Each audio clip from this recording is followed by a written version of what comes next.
In today's video, we're recapping The Watchers, where a young artist is stranded with three strangers in a pristine forest in Western Ireland and must contend with mysterious nightly stalkers. Before we get started, please don't forget to leave a like and subscribe. Thank you for watching. The movie begins with Mina describing a mysterious forest in Western Ireland that lures lost souls and makes it impossible for anyone to leave.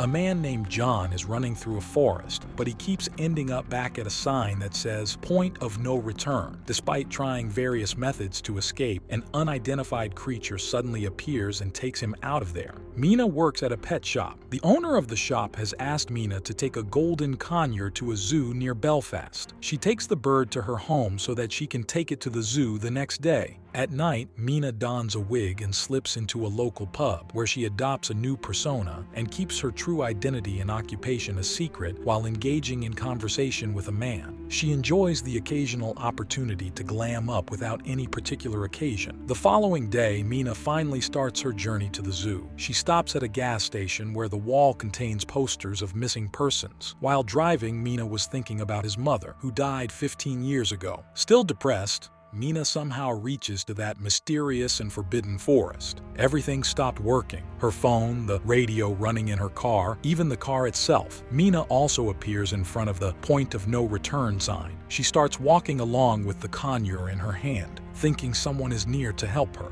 But after some time, when she decides to go back to her car, she sees no trace of it. While waiting, Mina noticed a figure running through the trees. It was Madeline, an older woman who moved swiftly. Mina followed her as she hurried towards a cabin nestled in the heart of the forest. Urgently, Madeline told Mina to run for her life. Without hesitation, Mina sought refuge within the walls of the secluded cabin. Inside, there are two more people, a lady named Chiara and a guy named Daniel. They all call this place the Coop. Without wasting any time, they make Mina stand up alongside them. Because the Watchers are coming for them, they cannot come in. They just want to look at them. They come every night just after sunset and watch them until the sun rises again through a window on the other side. The Watchers, mysterious supernatural beings, lurked in the darkness. Occasionally, a long, eerie finger or a glowing eye would be the only glimpse of their true, ghostly forms. As the sun rises, Mina emerges from the coop with her conure. She plans to go home even though Daniel tells her she won't make it. She sees someone in the middle of the forest. Even though she runs for a long time, she doesn't see any hope. Suddenly, Madeline appears and tells her they all have tried to escape and failed at one time or another. This forest is also known to cause hallucinations, so she suggests Mina come with her. There are landmarks positioned all across the forest in a nearly perfect circle. Each is about half a day's journey from the coop. If she stays inside the boundary, there's hope of returning by nightfall. But if she chooses to cross the boundary, there's no turning back. Chiara begins to dance in the coop, captivating the attention of the Watchers who enjoy watching her dance. Meanwhile, while everyone is engrossed in the TV, Mina discovers the inscription, Professor RKWL 015, written on the back of the DVD. The next day, they again go out. This time, Mina goes with Chiara. She learns she came to the forest with her husband, John. He left 6 days ago and has yet to return. When Mina asks about the Watchers, Chiara mentions that Madeline has a theory that just seeing it could make someone mad. Then she shows Mina the burrow where the Watchers hide during daylight. Later, Madeline tells Mina some rules. The first is never to turn her back to the mirror. The second is never to open the door after dark. And the third is never to go near the burrow. The Watchers will allow them to live if they follow the rules. In the darkness of night, the ominous growls of the Watchers echo outside as they keep a vigilant eye on Mina. The next day, Mina goes out with Daniel. He tells her that Madeline used to teach at a university. She's the one who's been living here the longest time. Mina again sees the girl,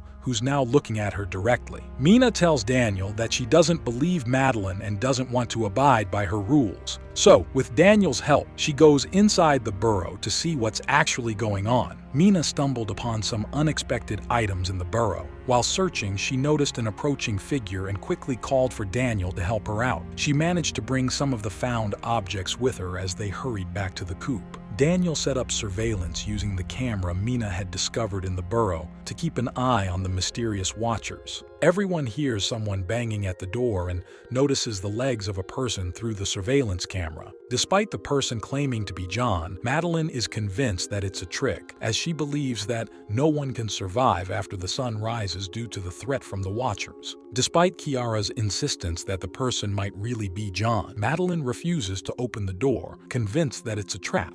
Madeline came up with a plan for Kiara to verify John's identity by asking him a question that only she and John would know the answer to before letting him in. However, when John couldn't answer the question correctly, they also noticed a strange creature appearing alongside him on the camera feed.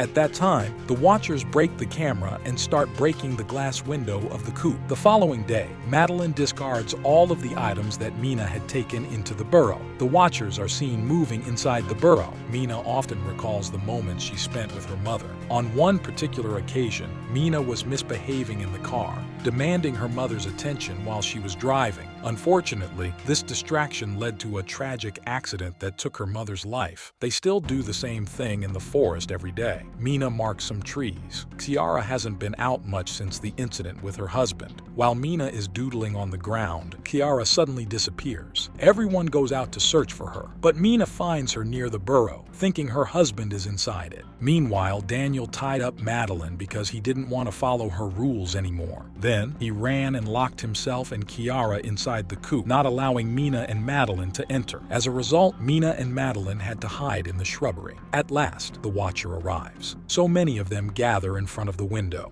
Daniel informs them that Madeline and Mina are missing. The group quickly sets off to search for them. Meanwhile, they reach the coop, and Mina persuades Daniel to unlock the door. They hurriedly stand before the window so the Watchers can see them. Madeline tells them that she came to the place to learn more about the place and the creatures. One day, when the sun was about to set, she rushed back to the coop, but she saw herself in a terrifying form. Madeline also says that the Watchers are very ancient creatures. They also go by many names, such as changelings, winged people, and fairies. They watch them and study them so that they can become like human beings. The humans are their muses. That's why they never let them leave the forest. All of a sudden, the Watchers start banging their doors. They're trying to get in the coop. They find a secret door on the floor. As they open the door, everyone starts getting inside, one by one. A secret room has been hiding underneath the ground all this time. This place has everything they need. They don't even need to go hunting anymore. Mina also finds a computer there. She sees some video clips of Professor Rory Kilmartin, who had been living here before.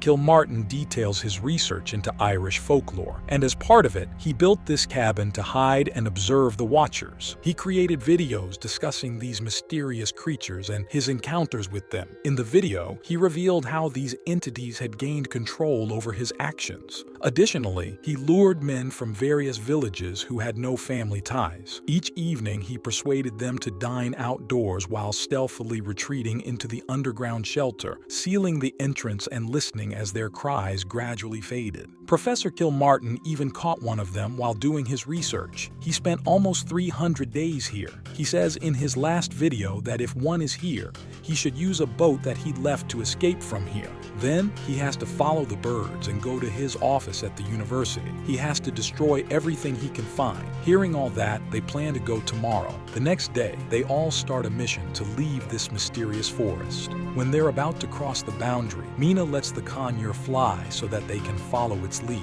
They find a place where the fairies are imprisoned in the forest. They are banished to a tomb deep underground, sealed in by a great door that prevents them from returning the way they came in. As they start running again, the Watchers also begin to chase them. When they finally reach their destination, Daniel is killed by John, who is being impersonated by one of the Watchers. The three of them quickly make their way to the boat to escape. As they leave, they notice many Watchers standing and observing them as they depart. The following day, they reach a bustling bus station and board a bus headed for Galway. After a scenic journey, Mina arrives back at the comfort of her home. The next day, Mina goes to the university. She gets some of Professor Kilmartin's belongings and also some pictures. There are lots of papers about the co-op, Watchers, fairies, and the forest. With all these, she goes to Kiara's house. She shows them the photos of the professor spending time and dancing with Madeline. Mina also learns that the professor was married to a woman named Madeline. She also shows Kiara an obituary. In 2001, Madeline died of lung cancer. So, Mina tells Kiara that Professor had one of the Watchers down there in his bunker. He knew they could change forms. Maybe he thought he could bring back his wife or make a new Madeline. So, Mina thinks Madeline is a Watcher. The monster had transformed into this appearance to keep the group locked away in this bunker to be studied and observed. They brought a monster with them. They have to send her back. The surprising revelation clarified how extensively she knew about the Watchers, including their interactions with people, dwelling places, and guidelines for survival in the forest. Suddenly, a car arrives and Kira steps out of it, revealing that it was Madeline, the Watcher, impersonating Kiara, who had been conversing with Mina all this time.